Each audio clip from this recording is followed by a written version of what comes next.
Bonjour à tous. Alors, vous allez voir, c'est pas une vidéo que je fais à titre posthume. Vous savez que il y a quelques mois de ça, avant la fin de l'année 2021, il y a eu le triste décès de Sarah Marot, qui était une de mes plus grandes amies en termes de comédienne de doublage français. Et je me suis dit que je voulais pas attendre à la fin de l'année 2022 pour le premier triste anniversaire de sa mort pour faire cette vidéo. Je me suis dit je vais le faire pour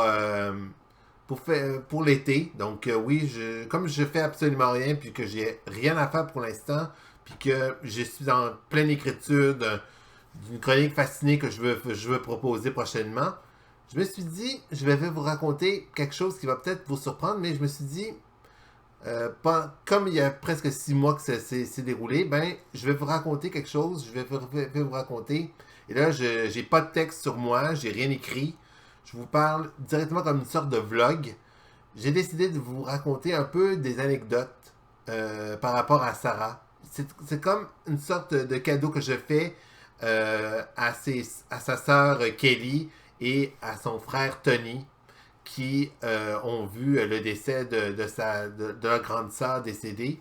Et je me suis dit que j'allais le faire parce que j'ai une de mes amies qui combat ce genre de maladie. Puis je voulais surtout faire cette vidéo en signe d'espoir parce que j'ai pas envie de faire une vidéo pour faire pleurer, pour que les gens pleurent par rapport à ça. J'avais envie de faire cette vidéo pour justement faire une vidéo pour souligner sa mémoire et pour vous rappeler que Sarah Marot était une de mes plus grandes amies en termes de doublage francophone, mais aussi une amie de cœur. Et je me suis dit que je vais vous raconter un peu quelque chose qui va peut-être vous surprendre. Peut-être que je vais peut-être souligner quelques petites anecdotes. Mais pour ma part, en tant que Québécois, je ne connaissais pas beaucoup Sarah Marot dans le privé. Mais en 2021, en mai 2021, j'ai découvert son tout premier doublage. Et je sais que j'aurais pu vous montrer un extrait de ça, mais je l'ai plus avec moi parce que le film m'a pratiquement pas plu directement. J'ai vu la version de 1986 du film finlandais de La Reine des Neiges où elle interprétait Gerda dans la version finlandaise du film. Et je trouvais que sa voix était très jeune. Elle avait genre 14, 15 ans ou même 11 ans. Elle était très jeune. On l'entendait doubler pour la première fois. Ça a été directement une de ces voix qui m'avait marqué quand j'étais plus jeune. Et c'est sûr que carrément, quand tu entends Sarah Marot pour la première fois dans un film, t'as quelque chose qui te soulage quand tu l'écoutes. C'est vrai que carrément, quand j'étais un peu plus jeune, je l'ai connu un peu plus avec Babar, avec la voix de la petite... comment elle s'appelait déjà? Ok, c'est Isabelle. Isabelle, c'est ça. Isabelle, la petite fille dans Babar. C'était elle, c'était une de ses premières voix qu'elle faisait. Elle a été remplacée depuis, mais quand même, c'était elle qui faisait la voix d'Isabelle dans un des épisodes. Elle m'avait beaucoup marqué à l'époque, quand j'étais plus jeune à l'époque. Mais directement avant d'avoir connu Sabrina apprentie sorcière, il y a une série jeunesse qui avait marqué ma préadolescence. C'était une série qui s'appelait La série des aventures. Et elle jouait un des personnages. Ça ressemblait un peu comme le Club des Cinq. Et vraiment, j'adorais ce genre de série-là. J'adore ce genre de film-là. Les séries d'aventure et tout ça. J'adore les adaptations de Enid Blyton. Donc oui, je suis un grand fan de ce genre d'adaptation-là. Donc pour ma part, ça m'avait plus marqué. Et c'est vrai qu'avec Sabrina l'apprentie sorcière, on a plus connu sa voix pour tous les jeux, toutes les séries animées et tout ça. Mais c'est sûr et certain que Sarah a, pour ma part, marqué sa voix. Puis quand elle doublait dans des films avec Melissa Joan Hart, ça collait encore plus. Puis je trouve que directement, Sarah était exceptionnelle dans le thème du doublage. Je voulais pratiquement pas aller plus loin parce que oui, j'aurais pu parler de plusieurs doublages, j'aurais pu parler de That 70 Show avec Mila Kunis, mais pour ma part, c'est un peu là où j'ai un peu abandonné directement. Mais sinon, elle était exceptionnelle. Puis quand j'ai regardé la série comme DC Super Hero Girls ou même le reboot de Sailor Moon Éternel, on pensait que Sarah allait vivre. Et pourtant, elle est partie trop vite. Et je trouve ça un petit peu décevant parce que je pensais qu'elle aurait pu vaincre la maladie. Et non. Et pour ma part, j'ai jamais raconté ça pour vrai, mais là, je vais vous raconter une anecdote réelle. Sarah Marot m'a directement sauvé la vie. Vous allez peut-être trouver à me dire, voyons donc, qu'est-ce que tu veux dire par là? Je vais vous raconter que il y a quelques années de ça, je voulais m'enlever la vie. Et je me sentais tellement mal par rapport aux gens qui me descendaient dans la rue ou qui me faisaient des propos désobligeants. À un moment donné, j'ai reçu un message Facebook de Sarah.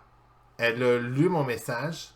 Elle m'a écrit par Messenger et pendant 2-3 heures, on a discuté ensemble par courriel et elle a essayé de me rendre un peu plus heureux, d'essayer de me rassurer. Elle m'a parlé, puis elle m'a dit que ce que je faisais était exceptionnel. Quand je regarde tous les messages Facebook qu'elle a fait avec moi, je regarde de beaux souvenirs parce que tout ce qu'elle m'a écrit en termes de messages, c'était une preuve vivante qu'elle était vraiment une femme fabuleuse, une femme extraordinaire. Je suis sûr que si elle serait venue au Québec dans une convention comme le G Animé ou encore le Sac Geek, elle aurait adoré venir nous voir et nous faire connaître un peu sa culture du doublage français. Malheureusement, ça ne s'est pas produit, mais carrément, quand j'entends la voix de Kelly, sa sœur, je sens que directement que les deux ne pouvaient pas, ne pouvaient pas se lâcher. On sentait que directement les deux se sentaient bien. Puis, je pense qu'il y a quelques années, j'ai réécouté le film Mathilda, où elle faisait la voix d'un autre personnage, où Kelly jouait le rôle de Mara Wilson. Ça collait tellement bien ensemble. Et je crois que Sarah, où que tu sois dans le ciel, je te remercie pour tout ce que tu as fait dans ma vie. Je sais que directement qu'on ne peut plus se voir. Tu es dans le ciel en train de jouer dans les nuages. Mais je vais te dire une chose. Où que tu sois, Sarah, merci beaucoup pour ce que tu as fait. Et je pense que si vous regardez cette vidéo-là, j'aimerais que vous la partagez un peu partout.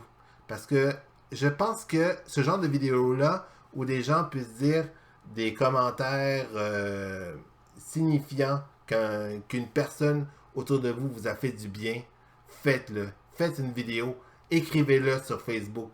Faites pour que cette personne-là soit que vous êtes la meilleure personne au monde. Je suis désolé pour essayer de dire ça. Je fais un vlog directement. Je m'exprime sans couper.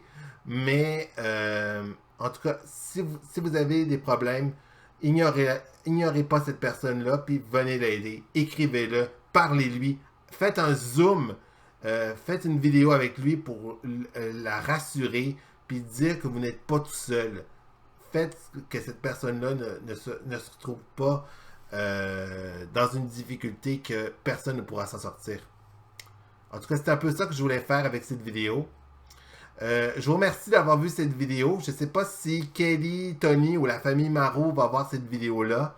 Mais j'espère que directement que quelque part, Sarah, si tu vois cette vidéo, sache que je t'oublierai jamais. Je vous remercie et à très bientôt. Bye bye.